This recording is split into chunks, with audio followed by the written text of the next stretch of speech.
Well, good morning, everyone. Welcome to day 3 of Cyberweek. It's been an incredibly interesting program so far, and I think today will continue that trend. We're very happy to be the first session today talking about the International Standards Organization TC321 project. So you are looking at various members of the technical committee who are going to be presenting today to talk about this. So let me actually begin with the screen share myself, and we'll talk a little bit about what TC321 is. So can everybody see my screen? Does it say iCoder at the top? Okay, great. So in essence, this has been a conversation that's a long time coming. And many of us have been involved in this, gosh, for more than a decade at this point. E-commerce, obviously, is becoming a worldwide phenomenon. It is growing very quickly. And I think different countries around the world are struggling with how to protect their consumers in an online environment. For instance, if you're a consumer in the United States, all you have to do is pick up your cell phone, and you, with a couple swipes of your fingers, you could be buying things from Argentina or from China or from Germany or anywhere in the world. And obviously, our consumer protection authorities in the United States only have regulatory authority over merchants within our borders. So one of the first initiatives that really thought about this in a systematic way was Working Group 2, I think it was Working Group 2 of UNCITRAL, maybe it was Working Group 3, yeah. And that we kicked that effort off. What year was that, Mike, that we started the working group at UNCITRAL? We put our proposal in 2010. 2010, right. Yeah. And before that, we had the proposal in the OAS. Remember that, Colin? That's right. That's right. Yeah. Initially, and Mike really led this effort within the United States. We approached the Organization of American States, which is sort of like an international organization for North and South America, and made a proposal of what we should look in creating a vision for cross-border online dispute resolution to resolve e-commerce disputes. And the OAS said, well, it sounds like a really great idea, but why would we only do North and South America? It seems like this needs to be a global initiative. So Mike led the charge in putting that in front of UNCITRAL, which is the UN agency responsible for harmonizing global laws. And we had a conference in Vienna where we made this proposal and talked about the nature of the problem. And UNCITRAL accepted it as a working group, and it met for several years afterwards. There would be a meeting in Vienna and a meeting in New York. And we ended up crafting a series of standards, a set of standards that would describe essentially the creation of this global ODR mechanism that was adopted by the General Assembly at the UN. But what we're seeing is also regional initiatives. The European Union has adopted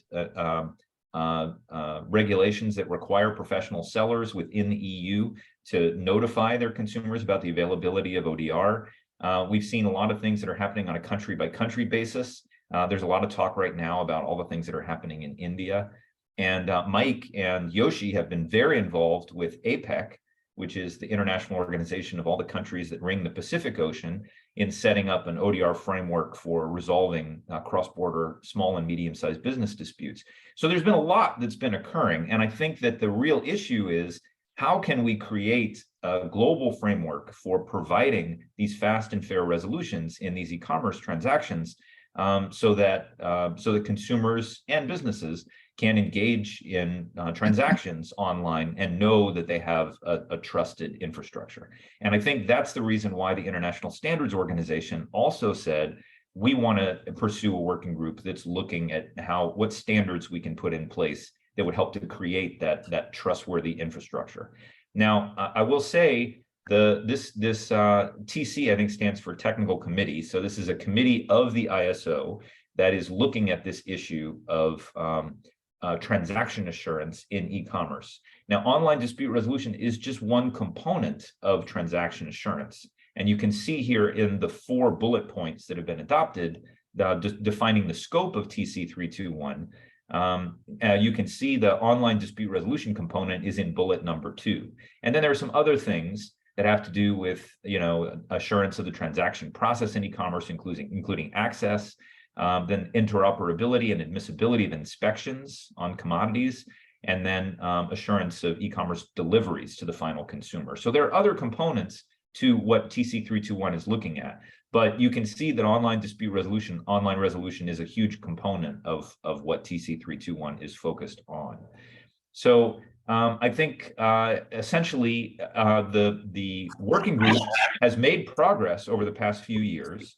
I would say a lot of the energy within the working group has come from China. And I think a lot of the initial proposals and documents that have been discussed have come out of China, largely based on the experience of huge e-commerce companies coming out of China, like Alibaba. Oh, I see Michael has requested transcription, so I will say yes. I feel like I've lost my slides here. Okay, here we go.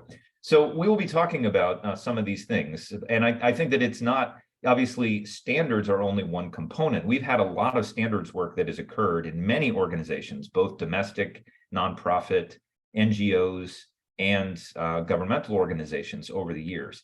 But I think the ISO has obviously the pole position in terms of creating these global standards. So, we want to make sure that we get this right. And the structure of the technical committee is there are different countries that are participating in this effort. Who you're seeing on this call, Mike and Leah and I, we are the leadership of the US delegation to TC321. And Yoshi is leading the effort within Japan for the Japanese delegation to TC321. And Yoshi is going to take the conch in a little bit, and he can tell you a little bit more about the leading role that the Japanese delegation is playing. This is just my last slide. But it is very interesting to think about the different approaches to online dispute resolution for e-commerce disputes that are being adopted around the world. There's not unanimity about what these should look like. And actually, we've had a hard time, I think, within the US delegation, trying to get interest from the large e-commerce companies within the US. They have not really been paying any attention to this discussion. And as I said, it's other countries that have really been leading the charge. But if these standards are crafted and adopted at the ISO, large e-commerce companies like eBay and Buy.com and Amazon would be subject to these standards. And they could ignore them, but I think once the ISO speaks out and there is consensus around what these standards are going to look like, I think that these companies should really be playing a more active role in engaging this conversation so that they can shape them and make sure their voices are heard. So with that, why don't I hand it over to Yoshi? And Yoshi, you can share a little bit more from your perspective about TC321. So thank you very much. And I will show you my slides.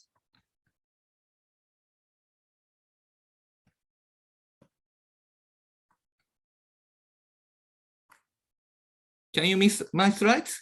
Can you see my slides? Okay. So I'd like to explain about the new ISO project on ODR, to TC321, and oh, I'm sorry.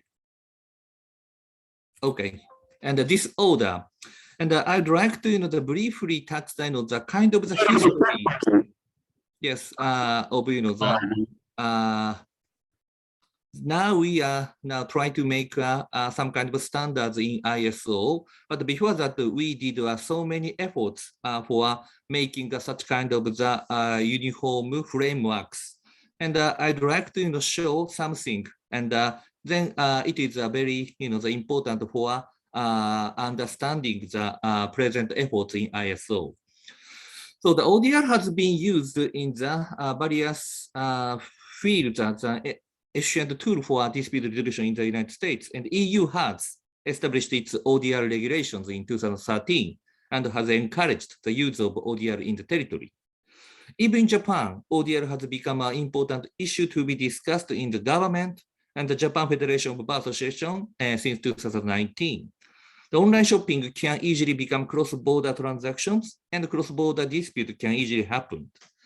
So the efforts for making international rules or standards or frameworks on ODR have started for one, effective reaction to the cross-border low-value disputes in e-commerce, and the second, harmonization for the ODR schemes in various regions.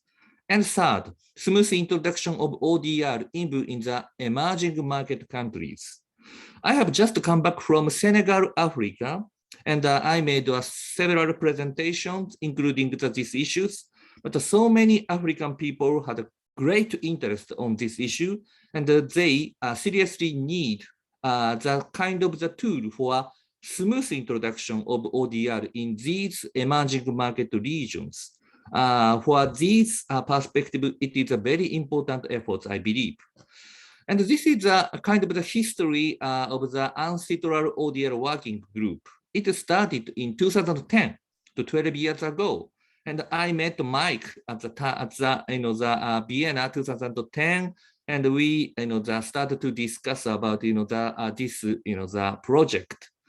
And at the very beginning, the United Nations ODR uniform rules for B2B and B2C were tried to establish.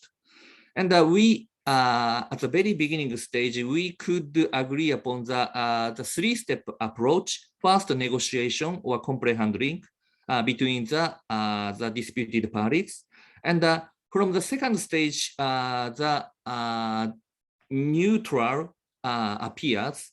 And first, try mediation, and second, end of arbitration. And all processes will be basically conducted by online-based documents, and a simple and quick process is needed for the low-value dispute. That is a basic concept. And much more details. United Nations online arbitration rules were at the very beginning tried to establish a single arbitrator chosen by ODR administrator, and all award shall or should be in public on website except private information, and that could contribute to the making the big data for the future analysis and future use. And some delegates proposed that we should make a worldwide uniform rules for the merit. And additionally, substantial enforcement system should be realized by so-called trust mark system. So by the trust mark, the e-commerce vendor can prove the e-commerce vendor is a trustworthy one, and if the final decision recommendation issued, and they willingly follow the final results. So such a voluntary implementation system is needed because it is a small claim, and if we try to use the enforcement system of present judicial one, it will cost and it will take time consuming. So that is the concept of the ancestral ODR working group at the very beginning stage. But gradually, a serious issue appeared. Validity of the arbitration agreement between the consumer and the business corporations. So there are two schools. One is the United States and other countries. Of course, such an arbitration agreement should be valid even if the dispute is a consumer-related one. But EU and Japan and other countries, so consumer has to have a cancel right. And so this is a big, the disputing point in the ancestral. And we used so much time and energy for this discussion. And finally, unfortunately, we could not make the fact we at the very beginning intended to make. So we finally made ancestral technical notes on ODR, but the Fitch does not have any legal effect. And Fitch proposed a three-step model, as I described, but there is no explanation about the third step. So third step should be arbitration or binding decision making, or only just recommendation which have no binding effect. So there is no explanation about the third step, unfortunately, because of the debates or serious dispute between the two parties. And finally, the no reference to the idea of ODR trust mark. So the EU is now establishing its own ODR platform, but others still need uniform rules and schemes for the global ODR platform with negotiation and the third-party interventions. So APEC started its project to establish another global ODR platform, and Ancestral and Unidroit assist the project on ODR. And so we intentionally avoided B2C issues at least at the very beginning stage, because B2C issues are very touchy issues. So we, the intentionally set this rule making project as for the B2B project. But of course, this is only just a model procedure rule, so that people can use this B2B rules as for the B2C ones. Anyway, so the APEC ODR project started after the kind of the failure of the ancillary project. And a formal proposal was made in Vietnam, and we are, continuing to the discussion or rule making activities. And we will have a December workshop in this year in Tokyo. And we will make progress much more, I'm thinking about. And so the details will be provided by Mike after my presentations. But anyway, APEC does not intend to establish a central authority for ODR or to encourage each member to establish a central authority for ODR. Instead, APEC encourages members to collaborate for the wide use of ODR and provides model procedure rules and encourage many ODR providers to join the APEC collaborative framework on ODR. In other words, APEC collaborative framework ODR aim to assist member states to encourage the use of ODR and to assist potential users in the APEC region to actively use ODR with APEC model procedure rules on ODR. So academic institution in the APEC region, which is called Leader Academics, assist to maintain a web page on the satellite web page of APEC, where the APEC list of ODR providers adapting model procedure rules. The satellite website on APEC ODR includes overviews, the list of opt-in economies, and APEC list of ODR providers. So APEC list of ODR providers substantially work, I believe, as trust mark for ODR providers. And now we are about to, formally start our new project in ISO.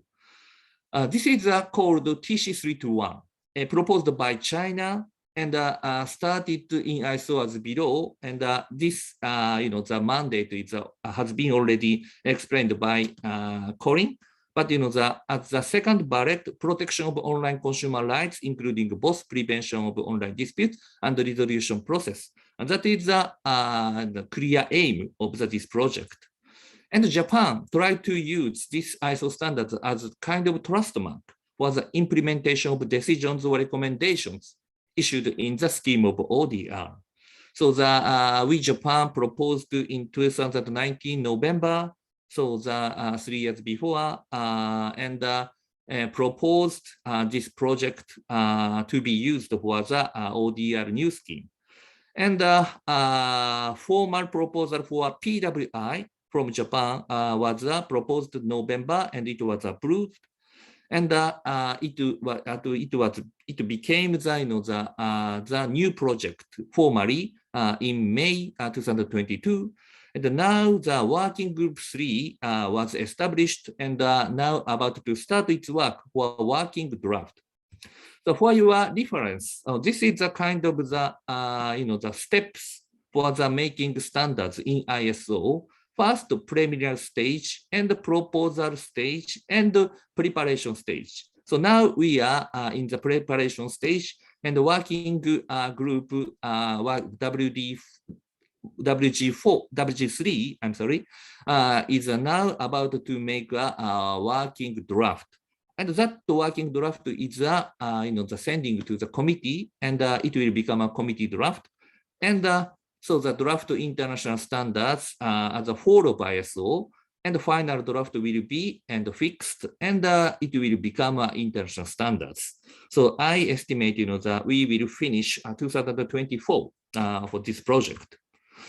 So it is also aimed to provide ISO standards, including the basic principle of ODR, which is deeply related to the fact that Lea is about to make a presentation in this session, and the technical conditions and the operational manuals. and which are very useful to e-commerce operators, including the e-commerce platform operators, which try to develop their own ODR service, and to ODR service providers that are outsourced by e-commerce operators. So we have already, the very useful documents which was previously made, and ICODA made its own standard, and it is very helpful for making the ISO basic principles. And the CRT's access to information and privacy policies should be also useful for the ISO technical conditions for ODR. And the operational manuals, so that we have already established the ancillary technical notes and the model procedure rules for the APEC collaborative framework. And of course, EU's regulation and related documents should be also very useful for this project. And this is the image of the basic principle and the technical conditions and the operational manuals.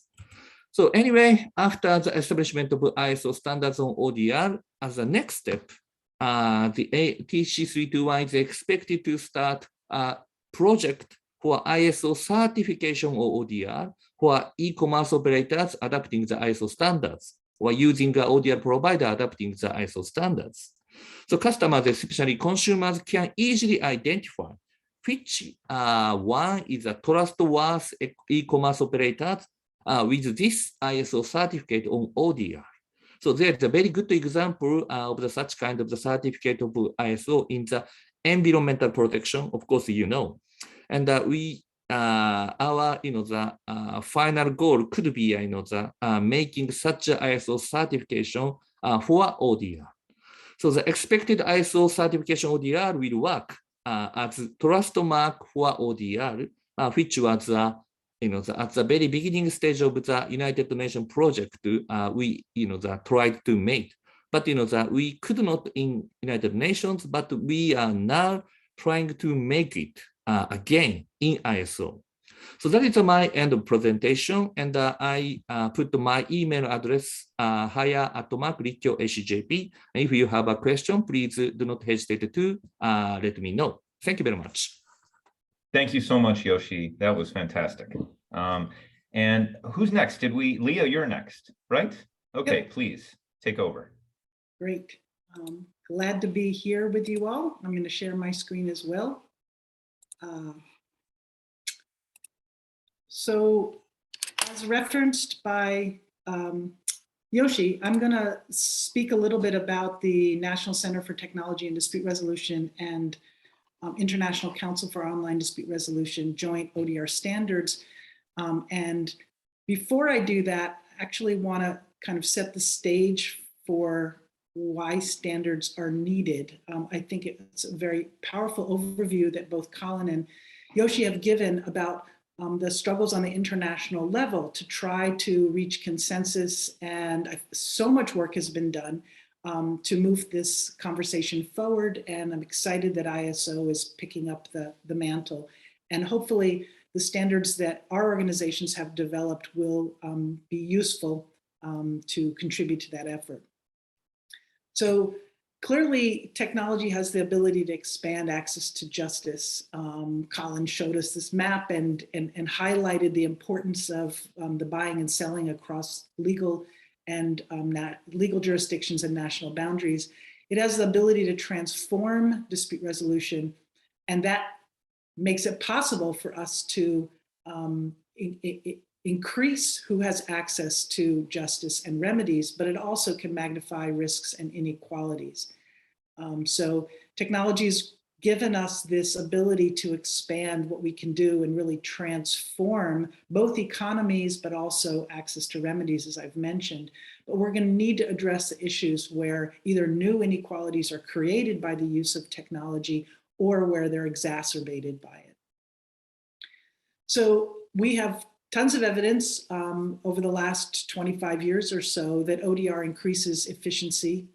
It increases access to profits, consumer loyalty, and access to redress. As I mentioned, it can exacerbate inequalities particularly when we have bad data or incomplete data, where we have no transparency and no accountability. So when we think about our dispute resolution standards and why can't we just apply those, I think Yoshi gave us a good example of how the dispute resolution standards look different in different jurisdictions, and there is an ongoing desire to reach consensus, but we also have to respond to both the cultural and the legal circumstances in different regions. But we also have insufficiency in dispute resolution standards, even within regions and countries, where their technology is not addressed at all in many cases. Increasingly, it is starting to be, but in many cases, there's no addressing of data transparency, issues of confidentiality and privacy, the role of artificial intelligence, transparency related to that, the role of machine learning, and integration with other systems, whether that's a court system, a judicial system, or even with internet, for example. So the National Center for Technology and Dispute Resolution and iCoder have, and I'm going to show you a little bit about our history in working on this issue, but we believe that it's helpful to develop standards that will not only reduce risk, but actually help point the way to harnessing potential. So we see it as a positive and not just a set of rules to be restrictive. And the standards need to be responsive to the reality that we've already discussed, that has been articulated so well by Yoshi, about the fact that we have different jurisdictions and sectors, but also different disciplines that are involved in the handling of disputes, as well as in commercial enterprises. The standards need to reflect the reality of the risks for the disputants, but also for the interveners. And as I mentioned earlier, we need to use the standards to help harness potential and not just set a basic set of rules. Now, you can see from the long journey in trying to reach consensus that it takes a while to develop the standards, and technology and even commerce itself is going to continue to change. So I guess I'd like to offer that I see the development and the implementation of ODR standards as, frankly, an ongoing process. We need them. We hopefully will develop a strong set that will be well utilized by ISO together. But I imagine this is going to be an ongoing process. Speaking of an ongoing process, so the National Center for Technology and Dispute Resolution is the birthplace for ODR in the late 90s. I will say that we are not a physical center, we're a virtual center, and in that way we're located at the University of Massachusetts in the United States. But we're actually an international organization. It's really a misnomer.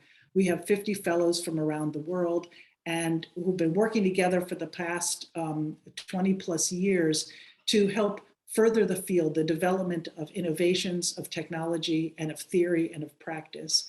And in 2009, we developed what we believe is the first set of ODR standards. We're honored and pleased that ICANN, the International Corporation for Assigned Names and Numbers, used the ODR standards that we developed in 2009 as the basis for their handling complaints regarding the internet.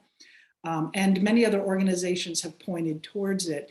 And certainly since then, other organizations over the last 10 or 15 years have begun to consider either applying some of them, using them, or developing their own. The National Center participated as an with observer status in the UNCITRAL conversations. And frankly, as Yoshi explained, this divide, the energy to develop shared standards was there, but there were also difficulties in doing that. So in 2016, the center decided to present a set of ethical principles, which are a set of values, not rules, and actually were inspired specifically by the UK Chartered Accountants Association that set up a set of ethical principles for their work in response to questions about regulation. And so we thought if we set up a set of ethical principles for ODR, it could help in pointing the way towards building on those shared values as we struggle over internationally developing a set of rules. In 2017, the center set up the International Council for Online Dispute Resolution for two purposes. One, to create a membership organization in the field, and the other was explicitly to help promulgate ODR standards. And we used the ethical principles to develop the standards and to update the 2009 ODR standards. Well, as I said, technology changes. We got lots of engagement on those 2017 standards. And in 2022, this past April, we have jointly issued between these two organizations revised ODR standards.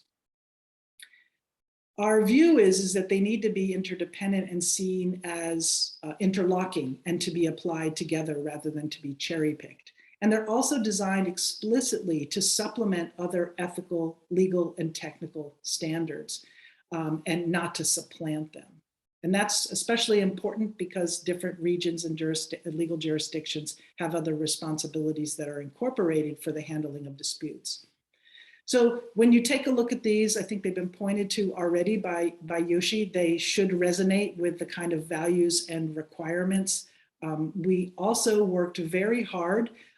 It's no doubt a continued work in progress, but we worked very hard to try to make them thin in order to have them be interpretable in different cultural settings and in different sectors.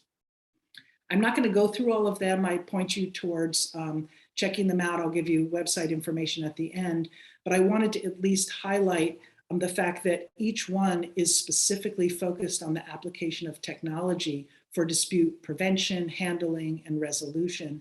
And that in that way, they can go hand in hand with other dispute resolution guidance or principles or rules as well.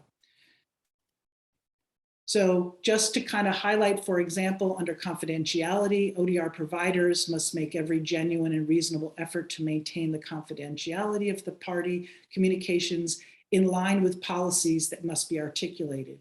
So if this is the base of what's expected, it doesn't mean that there's not best practice that could provide additional guidance, but that we wanted a baseline regarding confidentiality, just as an example. Equal is another one, fair and impartial, legal and secure, transparent. And here we focus especially on issues regarding artificial intelligence, but also if you look at the last line here, users must be informed in a timely and accessible manner of any data breach and the steps taken to prevent reoccurrence. And of course, that's part of best business practice anyway. So for implementation, we recommend that practitioners, platforms, and those that manage platforms and those that design them self-certify a commitment to ODR standards, and also that they become incorporated by entities, and that they're used for setting out expectations when software is developed for creating an ODR system. Lastly, I just want to say, emphasizing the fact that it's exciting to work with ISO, with other countries around the world, to try to implement the development or the reinforcement of ODR standards. We hope that the Center and iCoder standards will be a useful contribution to that discussion, and that some of the core issues that we think are necessary for both the development and also the outcome are accountability, transparency.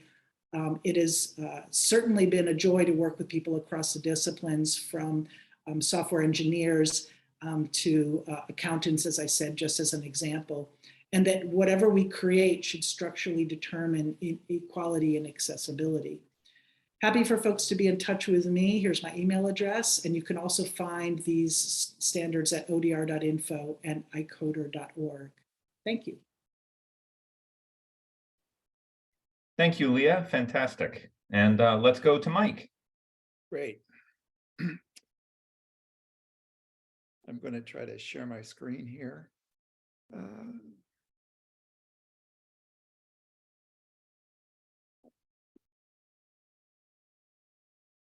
Victory. Looks great. Yes, thanks. Yeah, it's always a challenge. Is it, and I'm in screen share mode too, right? Looks good. Perfect. Great. Okay. Thanks very much, Colin and Yoshi. And Leah, for your excellent presentations. It's exciting to work on this iOS ODR project. I'd like to look briefly at regional ODR standards that underpin government-led ODR implementations. And to date, 3 international regional organizations have adopted frameworks and principles for ODR. And looking at these will help us identify elements that can serve as a basis for developing ISO international standards. And these regional ODR standards complement the ICODER standards that we discussed.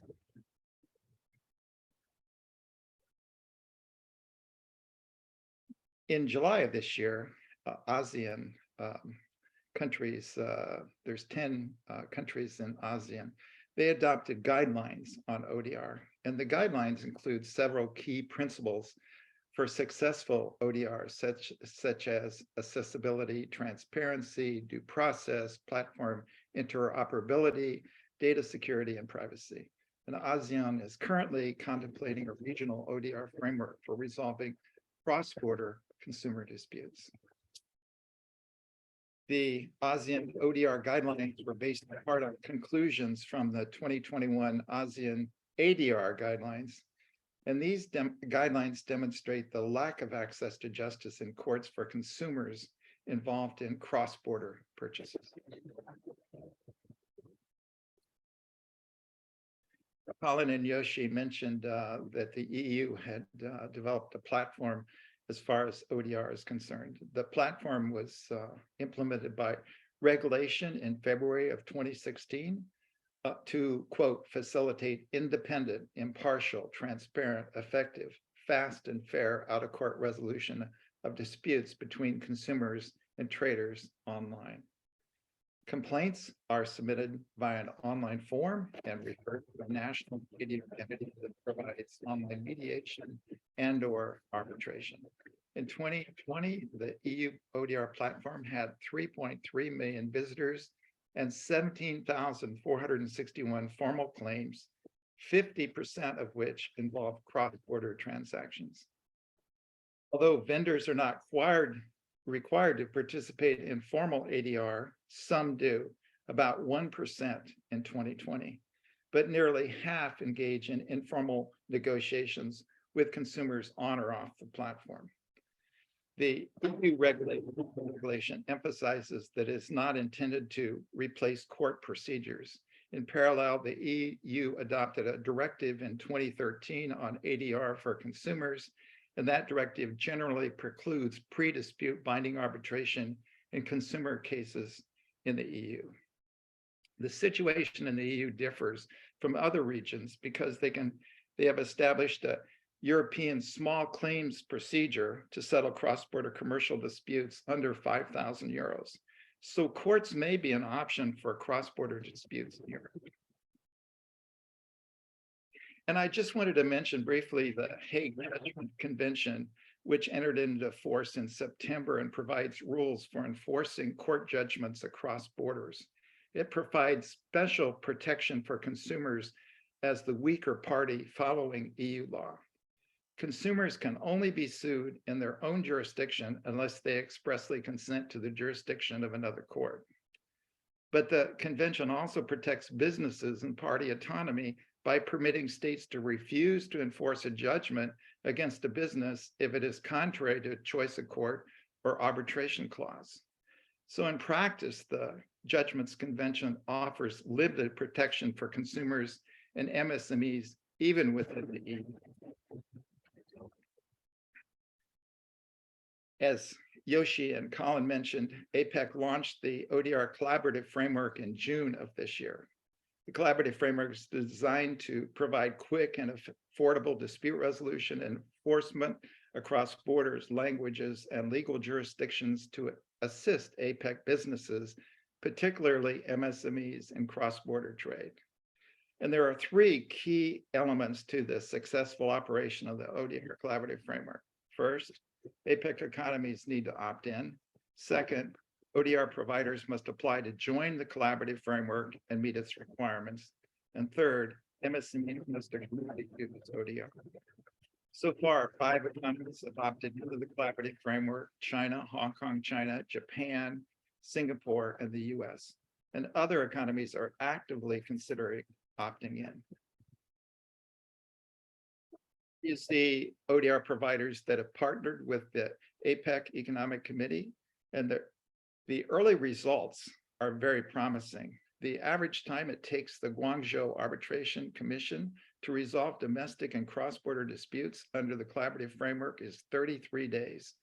60% of the disputes are resolved during the negotiation and mediation stage. By comparison, APEC's work on ease of doing business enforcing contracts shows that it takes 440 days on average to resolve a simple contract dispute involving an MSME at a cost of nearly 1/3 of the value of the claim. So the Guangzhou Arbitration Commission platform saves more than 400 days of work. The collaborative framework includes model ODR procedural rules based upon the UNCITRAL ODR technical notes and the UNCITRAL arbitration rules. The APEC rules emphasize the platform's user-centeredness, the impartiality of the trusted forum, transparency, efficiency, and procedural flexibility. Here you see an outline of the APEC ODR procedural rules. There's also an annex that has a model ODR clause and a model statement of neutral independence. The rules could be used to form the basis for an operational manual under the ISO project that Yoshi suggested.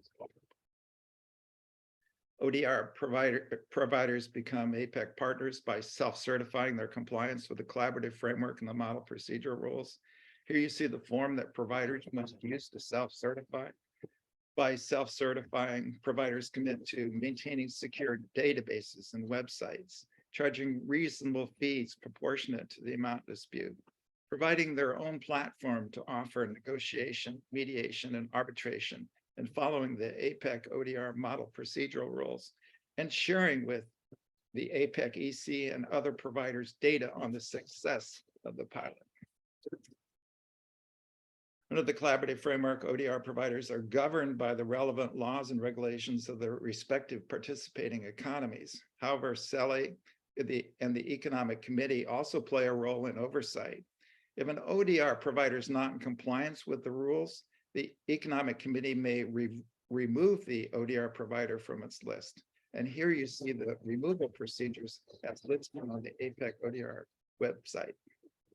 APEC will use its team of academic experts to help review ODR providers' compliance with the rules and help bring ODR providers into compliance where necessary. One of the APEC's lead academics at Singapore Management University is assisting the APEC Economic Committee by reviewing the partnering ODR providers' platforms for their user-centeredness. All the partnering have agreed to participate in the study.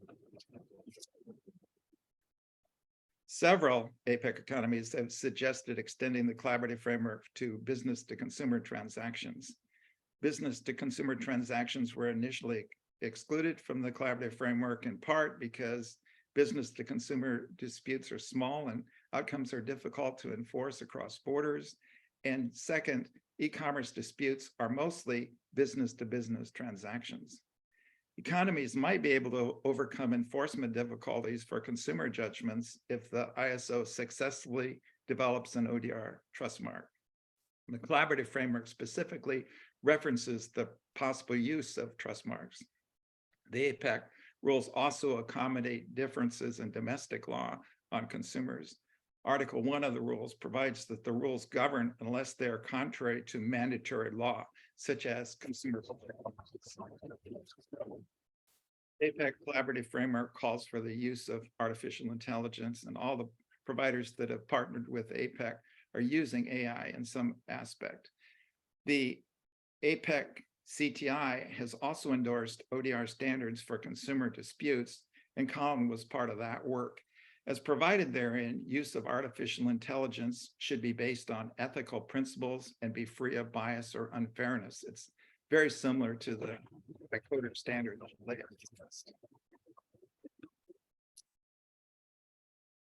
As we have seen, the core ODR standards used by regional organizations are very similar to those developed by a coder, and you see them listed here.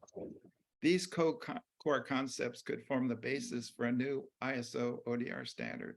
And the development of an ISO trust mark using these standards could help expand ODR beyond regional efforts to create global ODR and give millions of MSMEs and consumers access to justice. Very much. See my email address here. If you have any questions, feel free to email me. Thanks very much. Thank you, Mike. Fantastic. So we have a few minutes left. And Yoshi, thank you so much for staying up until midnight. We can't tell you how much we appreciate it. I know we've optimized around East Coast time, so not Japan time. But does anyone have any questions or comments that they'd like to ask the panelists about TC321 and all of these developments? Please don't hesitate to unmute your mic. Mike, if you don't mind, I'm going to stop your participant sharing. Okay, there we go. So Brad, Dan, Michael, Jim? No, everything was very clear. Very good presentations. Great. Thank you. So Yoshi, what's your ambition for this event that we're going to be holding at the beginning of December? What do you hope to achieve by the end of that gathering? Yes, so the December in Tokyo, we will have two events. One is a APEC workshop, and which will be held from 6 December to 9 December. I'm sorry, 7 December to 9 December. And we will discuss 3 days for the, first of all, we will check each jurisdiction's progress of ODR in APEC region. And secondly, we have already asked to make the kind of the demonstration of each ODR providers, which has been already become the APEC listed ODR provider, or which have an intention to become APEC listed ODR providers. And this kind of demonstration is, I believe, very important for the, the understanding of ODR, especially for the governmental officers in each jurisdictions. And unfortunately, sometimes I experienced so many times in United Nations, many governmental officers only just discussing about the policy, but they sometimes did not what actually happened in the practice. So we encourage the ODR providers to make the long time demonstration. And additionally, as Mike mentioned, that we have already asked the student of the Singapore Management University, to actually use these systems, and from their viewpoint, especially from the younger generation viewpoint, they will, say something about,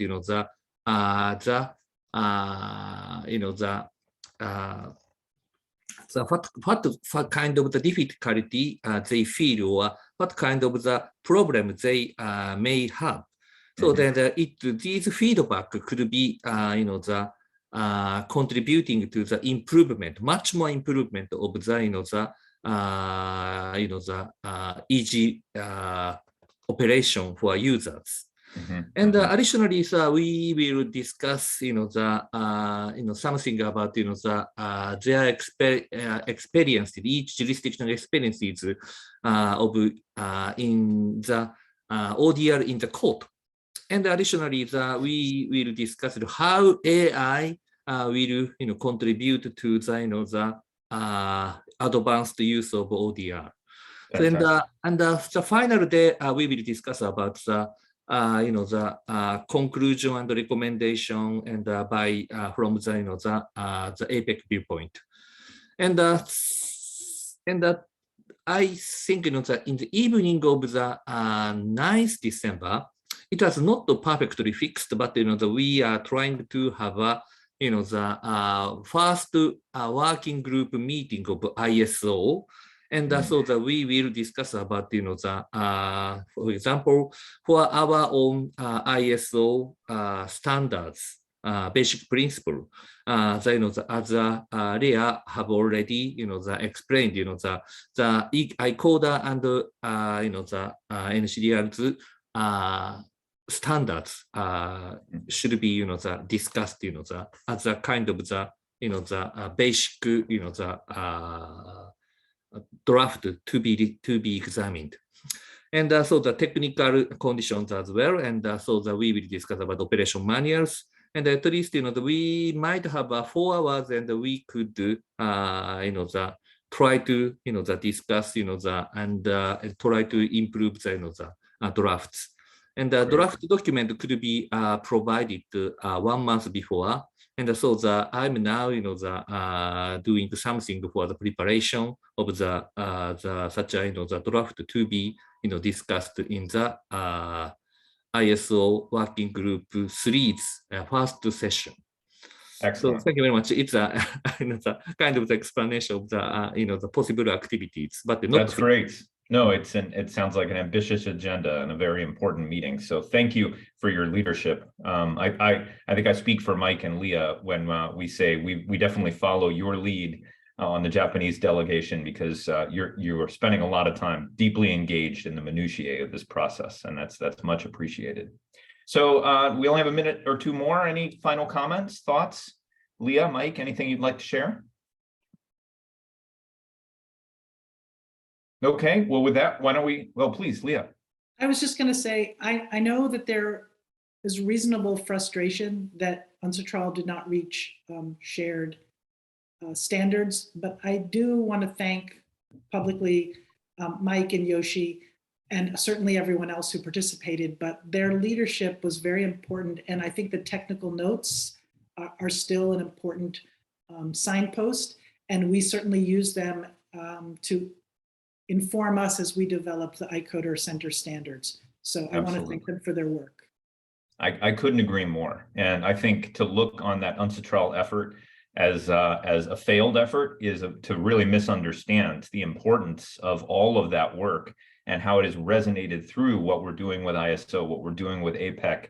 When we see these countries around the world try and put together frameworks for adopting ODR, they go back again and again to those UNCITRAL standards. So, all right, let me respect everyone's time. Thank you so much for joining, and have a wonderful Cyber Week. And Yoshi, go to bed. Thanks to everyone. Thank you. Okay, see you soon. Bye-bye.